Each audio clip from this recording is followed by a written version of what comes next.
Hello and welcome to Your Health Transformed. I'm Dr. Franchelle Hamilton, your host, and I'm super excited to talk about this topic with Dr. Vickers, who has joined me here. And we are going to talk about cancer is not genetic, it's an issue of epigenetics, lifestyle, and environment. Welcome to the show and thank you for being here. Yeah, hi. Thank you for having me. I'm really excited to talk about this topic, and I'm curious to get kind of your take. I don't really deal much in the cancer realm as much as I did when I was just doing general surgery. But when I do weight loss, I talk about epigenetics all the time because I feel like, and that's where the name of my program, Neuro Switch, that's part of where this comes from. So I'm curious to get your take on this because I 100% believe that a lot of these things, including cancer, and I actually teach this in one of my programs, is caused by lifestyle and environment, things that we do and are exposed to every day. So I'm super excited that you're here and you'll kind of enlighten us a little bit more on this topic. So give us a little bit of background on, I guess, how you came to this or found this. And that may be a loaded question, but you know. Yeah. Like I was mentioning to you before we started, I became a chiropractor, about 25 years ago, but I wanted to be a chiropractor since I was 11 years old. A friend of a family was a chiropractor and they were staying in our home for the weekend when I was 11. And their 5-year-old son was sleeping with me in my bed with me one night when he woke up in the middle of the night with a cough that wouldn't stop. He literally coughed for like 20, 30 minutes straight. It's 3 a.m. Finally, his father hears him, comes upstairs, lies him on the end of my bed, adjusts his neck both ways. He stops coughing immediately. Oh, wow. And so I'm 11 years old and I said, that's what I'm going to do.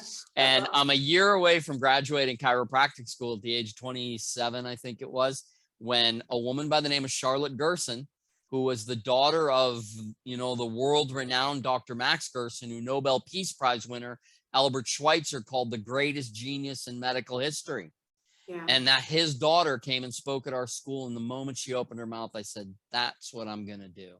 And I had a year left in school. I finished chiropractic school, and recognizing my passion for her father's work, Charlotte invited me to her home in San Diego back in 1999, 1998, and invited me to come live with her at her home, where she had all her father's handwritten files of all his patients between 1905 and 1959 when he died. And so I'm one of a handful of people who've ever gone through those handwritten files. And, I don't need to say that's probably the greatest experience of my life. I just, it was born in me to take on that work and that legacy that he left behind when Charlotte came and spoke at New York Chiropractic College. Okay, so that's a great story, by the way. I liked hearing it. I wanted everybody else to hear it. Like, I love that. So give us a little bit of background of this like genius, this Nobel Peace Prize winner. Like, tell us what his research predominantly was, and then we'll kind of transition into currently some of the things you're doing. Yeah, well, Gerson was literally a genius. Back in Germany, he was German. Back in Germany around 1900, when he graduated from high school, to get into university, you had to pass an exit exam out of high school. You just didn't get in on good grades, good SAT scores, right? You literally had to pass an exam out of school to get into university. Well, on the calculus portion of his exam, the teacher put up a question that he'd never even had seen before. But he managed to come up with such an elaborate solution to the question that the teacher couldn't even tell him if it was right or wrong. And so she sent it to all the top university math professors in Germany at the time, and they all wrote back saying, we have a mathematical genius within our country. And they all tried to recruit him for math. So when this happened, the family, recognizing they had someone very special in their midst, they all got together at the Gerson household, aunts, uncles, brothers, sister, cousins, and they all discussed what Dr. Gerson would study when he went to university. And they all agreed he should study medicine because they felt that's where he would have the greatest impact on humanity. And so here we are now, over 100 years later, talking about the man who cured not just cancer, but virtually every single degenerative disease. And to this day, He remains the most censored doctor in the history of medicine. No other doctor has been so censored by the US government, the pharmaceutical and medical industry, the American media, or the world media for that matter. And that person is Dr. Gerson. And so that's his background. When Yeah. he was practicing, when word got out that he was reversing advanced terminal cancer, he became a marked man. And he spent the rest of his life trying to protect his license, his reputation, his integrity, everything. And so Gerson, I mean, it is truly one of the greatest stories and tragedies in American history, if not world medical history. I was going to say probably in the world, because honestly, so he practiced in Germany, you said, right? That's where he started until Hitler came to power, and Oh, he was a German Jew. yeah. All Okay. those people that were in the Gerson household that night discussing what he would study, all died in the Holocaust. Oh, that's so sad. Yeah. Gerson narrowly escaped dying in the Holocaust and escaped to France. And then he escaped to Manhattan, and he set up practice on Park Avenue in Manhattan, literally on the same corner as Memorial Sloan Kettering. Oh, wow. Really? One of the, yeah. Yeah. C.J. Sloan himself called Gerson a notable quack. Oh. A notable Well, quack. honestly, they do that.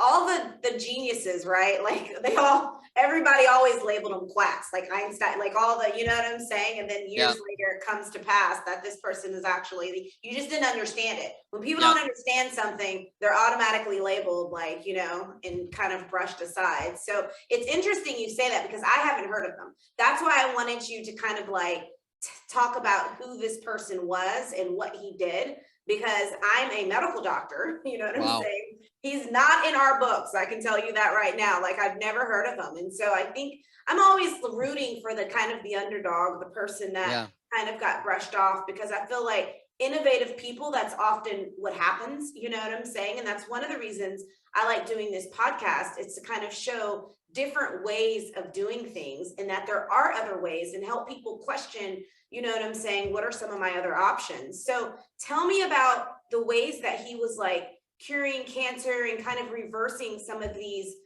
chronic conditions. What was it that was so special? Yeah. So let me just ask you one quick question. You went to medical school. It's my understanding in one of your first trimesters at medical school, did you receive a book called Quackery in America by Stephen Barrett? Did you ever receive that book? No, we did not receive that. Yeah, that's a common book in medical schools today. And front and center in Quackery in America by Stephen Barrett is Dr. Gerson. And so it's the beginning of the indoctrination of a medical doctor. So for someone like you, that's a huge leap to go from what you've studied and done and find an interest in natural medicine. And that's quite rare, believe it or not. So that's something that always inspires me about medical doctors who make that leap, because you're taught nothing of this nature in school. And to come out, you're taught the opposite. You're taught we're quacks. And most medical doctors, if I start talking about Gerson, I see their ears start getting red, because they're taught that it's quackery, and that obviously quackery is associated with evil and deception, right? Yeah. And so it's a major thing to be able to come out of that system and see, what's going on in the natural realm. But anyway, to answer your question, what is the Gerson therapy? People say to me, how and why is the Gerson therapy so successful? Why historically has it been the most successful therapy for its ability to reverse advanced cancer and degenerative diseases? And the answer is simple: because it's the most difficult. It is the most difficult, intensive, radical lifestyle change that anyone can possibly do. And nothing short of that change is going to be able to reverse an advanced terminal cancer.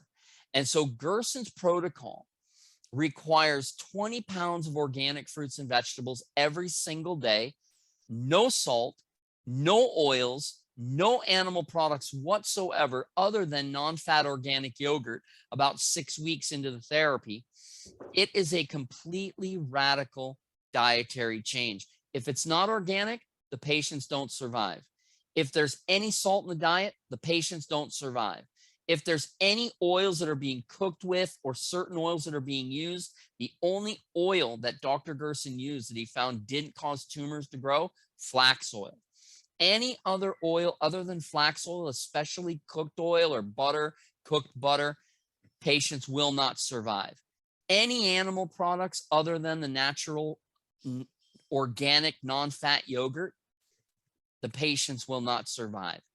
If So there's, all of those real quick, just so I can understand and they can understand, yeah, did he find, because he obviously did, I mean, as doctor, we do research first and test and experiment, yeah, oftentimes in our own patients. Anyways, so did he find that this stuff made tumors grow initially in the patients that he had to go through a series of like tests, you know what I'm saying, and identify, okay, these things are causing, they're not reversing this tumor, they're causing it that's to right. get bigger. And then finally, to, years, later, he realized that this particular formula is what he found essentially makes it go away or dissolve. Yeah, so that's really what he did. It was by trial and error in the Yeah. beginning, keeping in mind that he came up with his therapy in the beginning, curing himself of migraine headaches. Okay. And so he started to use his migraine diet on his patients when he graduated from school, when one came back completely cured of their tuberculosis, when tuberculosis was killing 1 million people in Europe. Gerson became renowned for curing virtually all his tuberculosis patients back at a time when people were dying. So this therapy developed over time, but those principles of the therapy are what remain true to this day. You give those patients anything of that I mentioned, and they will not survive. Let's take salt. He learned early on that tumors were surrounded by huge, huge areas of cellular edema, sodium and water stored up in the cells, and that would include the rest of the body. Well, that would shut down internal metabolism of the cell, because if you read Gerson's book that he wrote before he died, one word stands out over and over again in that book as his objective to curing disease, and that was metabolism. He mentions metabolism over and over again. What's metabolism? By definition, it's the breakdown of food into energy. Where does that take place? In the mitochondria, inside the cell, right? Yeah. So if you've got cells swelled up with sodium and water, the mitochondria cannot function efficiently in that environment. And every single person that comes into my clinic, patient and companion today, are swelled up with salt and water like you would not believe. And they all walk out 10 to 15 pounds lighter in a 2 to 3 week stay, mostly from dumping the excess salt and water weight trapped inside the cells, which can only get out with massive amounts of potassium intake. And so this is the crux of the issue with salt. Tumors love fat. They are hormonal monsters, and they feed on fat. And Gerson found this very quickly on in his work as well. And the only fat that they didn't seem to grow was flax oil. And it makes complete sense when you start to break down what are the things we're doing today destroying metabolism. And it's the consumption of fats, and certain fats in particular, that is causing a massive breakdown in cellular metabolism, along with accumulated sodium. Yeah, and so I definitely, obviously agree with that. And so I find this very interesting that you're saying with his method, you can essentially reverse these terminal conditions, even chronic conditions, purely by diet. So there was no chemical, there was no chemo, there was no pharmaceutical medication. None. That's like the MD still in me, like, what? Like, we're supposed to treat this with medication. Like, how is this, possible? It was purely organic food, but certain types of food. And then my other question before I get to the metabolism is, these patients, like, how long were they treated? Was it at home? Was it in an institution? Because that's hard for somebody to do or stay on this regimen, right? That is exactly right. And it's harder today than it was when Gerson was alive. Yeah, I'm sure. Today, the discipline in people is nothing like the generations Gerson was dealing with. Yeah. And amongst other things, not just the discipline, but you had more community support. You had, a stronger sense of self and God and doing the right thing and a will to live. And a lot of these things today, they're out the window. And so compliance today is a much different animal than when Gerson was alive. Yeah.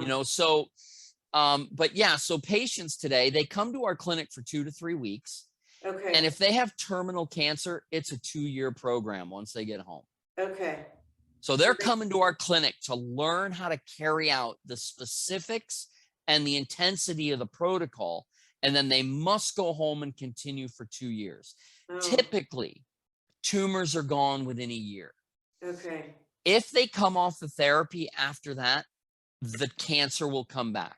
Okay. You must spend the last year rebuilding all organic systems that have been destroyed and depleted from diet, toxicity in our environment, lifestyle, stress, drugs, you name it, everything we've done, right? And so it's a 2-year program to reverse a terminal disease. Some of these other things, I mean, they can literally be weeks to several months. Like diabetes or even obesity. Is that what you're? Nobel Peace Prize winner Albert Schweitzer called Gerson the greatest genius in medical history. 8 years before he won the Nobel Prize, had severely advanced diabetes. Gerson cured him in 6 weeks. Okay. 6 weeks. That's standard for us. Yeah. Type 2 diabetes, within 6 weeks, we have them all off their medications. Yeah. Now, they got to continue for a good 6 to 9 months to completely restore normal glucose metabolism, right? Okay. But within 6 weeks max, they're off their medications. Heart disease. If you're scheduled for a triple quadruple bypass surgery, we're canceling that surgery in a month. Yeah. Yeah, it's ridiculous. So it reverses plaque, because essentially that's a plaque problem. So you're saying with the certain types of food and diet, even the plaque can dissolve, is what absolutely, beyond a shadow of a doubt. And take clogged arteries, clogged with cholesterol, right? Do you know what happens when you eat flax oil? Flax oil can literally dissolve cholesterol into solution and help its clearance through the liver. Cholesterol is hard at body temperature, right? Yeah. Well, you have to be able to dissolve that. Well, the diet can dissolve that, the juices and stuff. But what dissolves it even more is flax oil. Because when flax oil comes in contact with cholesterol, it literally can turn it into solution. Yeah. Okay. That makes sense. Yeah. And then, so my other question, how do people get access? Okay. So this is an access. Like I have this problem with my own patients.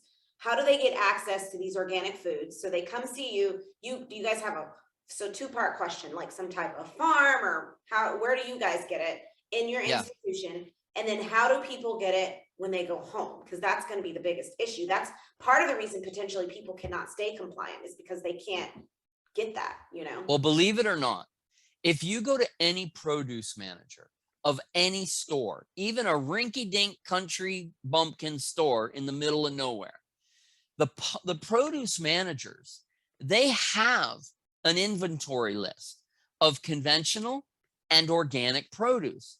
But a lot of them won't put organic produce on the shelf because it's expensive and people in many places aren't educated or have the money to buy it. So it's going to go bad. Yeah. But if you go to a produce manager and you give them our weekly list of everything that you need, they can have it for you within 2 to 3 days. Okay. All right. They have access to it from suppliers all over the country and they can access it for you. They just don't. That's what your patients, you give them a list, essentially like a guide, and go to your local, when you go home, grocery store and, buy these products. Yep. Okay. That's right. And let's face it. I mean, if you live in the cities or anywhere near a major town, you're going to have a Whole Foods. You might have a natural grocer. You might have a Sprouts. Right. you know, Yeah. so you're going to have access to a majority of what you need. Yeah. Okay. And Yeah. then, I've talked to other people about organic and non-organic, and I have my own qualms about that because I've started gardening, and I will tell you, my garden still does not taste like what they're labeling as organic. And maybe you can speak on this and give me your points on this, but organic is just almost like a stamp, but it's not complete. It doesn't have to be completely organic for them Not to label anymore. it organic. Yeah. And so you still can be, 60% conventional, and then will it still work in those circumstances? And what do people do about that? Okay.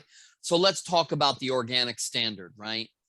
10 years ago, 15 years ago, before the USDA got on board and Correct. figured, hey, we can make some money by selling the USDA organic label. Let's Yep. do it and put all the other organic labels out of business. The California Organic Act, the Oregon TILF organic standard. Those were the strictest of standards in the United States. And if it was labeled with those, you can guarantee it was organic. Now, those labels still exist, but the strictness of those labels and the pricing of those labels compared to the USDA are completely different. Yeah. And so the USDA released its organic label. And when they did, and the standards behind it, people in the organic industry were outraged because you could have, when it first came out, you could have fertilized produce with like medical waste and still call it organic, right? So those standards aren't as strict, right? And you're right, like a little bit of sprayed produce or maybe a little bit of artificial fertilizer can be added. I honestly don't understand and have read the USDA organic standards, but now you can't get around them. Yeah. And so there are places who are using the USDA organic standard who have a conscience and they're still maintaining, right, strict standards of organic production. Yeah. But yes. It's hard to tell who those people are, right? Correct. And I wonder if they still work for this formula, right? Like if there's organic, like true organic, like farmers, if we don't guard, I just buy it direct from them, or, which is another thought people can do, or there's USDA, right? Which is better than conventional, but not by much. You know what I'm saying? Like, you wonder if the formula is still just as good. So I think that's another reason why a lot of these medical, even people who are trying to eat healthy aren't really eating, as healthy as, Yeah. I mean, we're still curing people. And we're still curing people who are holding to organic standards the best that they can based on the parameters, that we have amongst us today. But, let's face it, it's getting harder and harder to cure disease for maybe that reason, but a myriad of other reasons. Correct. Like 5G, right? Yeah. One of the things 5G does is it prevents oxygen from binding to hemoglobin. So if you have to convert sugar into energy, i.e. metabolism, and you can't get oxygen into the cells because it's not binding to hemoglobin because you're being bombarded with 5G all day, I'm telling you, it's getting harder and harder and harder to cure disease today. Yeah. And this is what the whole time, just to bring it back around to epigenetics and why lifestyle and environment. So you've already given examples, but I just kind of want to go back and make it more clear. That's an example of an environment, that affects our epigenetics. So if you want to kind of explain epigenetics and how environment and lifestyle can change or mutate. I won't steal your thunder, but Yeah. So look, in 1900, they say 1 out of every 60, some say 1 out of every 100 people got cancer. Why are we almost down to 1 out of every 2 now are going to be diagnosed with cancer in their lifetime? And they say by the year 2050, everyone will eventually get cancer in their lifetime. Well, anyone who knows Darwinian theory can tell you that it takes how many millions of years for genetics to change evolutionarily? So how in 100 years can the genetics change the cancer rates through the roof? Because what's happened since 1900 and now? It isn't a change in genetics. It Yeah. has been a massive expansion of the Industrial Revolution Correct. that Correct. has belched every poison into our air, our water, our food, our stress levels, the drugs we take, the antibiotics we take. We have utterly destroyed the human organism. Now, you and I, we're all pre-genetically disposed to get Yeah. something. In Mhm. you, it might be breast cancer. In Mhm. me, it might be prostate cancer, right? We're all predisposed to get something. But when we live inside the laws of nature, those laws of nature protect us. Mm. When we step outside of that, the effect it can have on genetic material, leading to an expression of our already pre-genetically disposed condition, that is the issue of epigenetics. Mhm. So genetics plays about a 5% role in someone getting disease, i.e., we're predisposed genetically to get Correct. something. Yeah. It's only when we step outside the laws of nature that those genetics become exposed and become an epigenetic issue causing disease. Yeah. Cancer or any of these diseases has nothing to do with genetics. Degenerative disease is a result of the toxic environment that you and I have been born into, and that we have just been abused and abused ourselves over the last decades, right? Yeah. Yeah. So I agree with that. And I'll add to that in the sense that I explain it oftentimes as epigenetics, and you can agree or disagree. Like it sits on top of the gene. And that's why we're neuroswitch. It's like a switch that turns, it can turn on and mutate that gene to become, or express or mutate it to become whatever it is. I give an example in one of the courses I teach, that lung cancer, right? Because everybody sees the commercial about lung cancer, mesothelioma, and it's because of toxic exposure, long-term, you know what I'm saying, to whatever environment, work environment, most of the time that those people were exposed to. Yep. And that's how because everybody can relate to that. They've all seen the commercials, you know what I'm saying? If you've been exposed, and so that's an example where that person may have been not non-smoker, you know what I'm saying? Or, if they are, smoking can do it, but where they've been exposed long-term, you know what I'm saying? And that epigenetic got bling, you know what I'm saying? And Exactly. now it expressed, the cancer. And I Simple. did my own genetic testing, and I'm also prone to diabetes, hypertension, and cholesterol. Have none of those, you know what I'm saying? Because it's just a matter of, like you were saying, lifestyle. So I think it was very important to kind of make that point. And I always say, like, even though you may exactly what you said, predisposed, you don't have to have those triggers. There's something that's triggering that for Well, you. this is where people have been deceived, right? People have been told that, well, grandma got it, Yeah. mommy got it, auntie got it, sis got it, So I'm gonna get it. therefore it must be genetic. Well, Yeah. no, that is not the case. Yeah. What runs in families? Lifestyle runs in families, Yeah, stress correct. levels, Yeah. toxic relationships, Culture. Yeah, exactly. culture. All that. You live near each other typically, so what you're exposed to Yep. environmentally, it has nothing to do with genetics. Yeah, exactly. It's a very small percentage, You bet.